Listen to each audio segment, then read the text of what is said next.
1, 2, 3.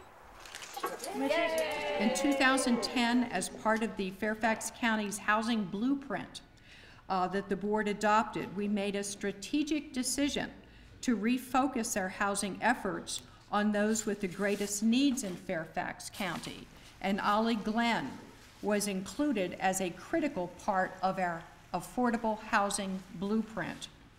I'm delighted to witness today the completion of Olley Glen, and I know that it's already the home to more than 45 seniors and will welcome many more in the near future. I love the partnership between the county and between the residents of Little River Glen and among the many, many different stakeholders who have a role in providing housing that's affordable, housing that's safe, housing that is attractive for people of all income levels, of all ages in Fairfax County.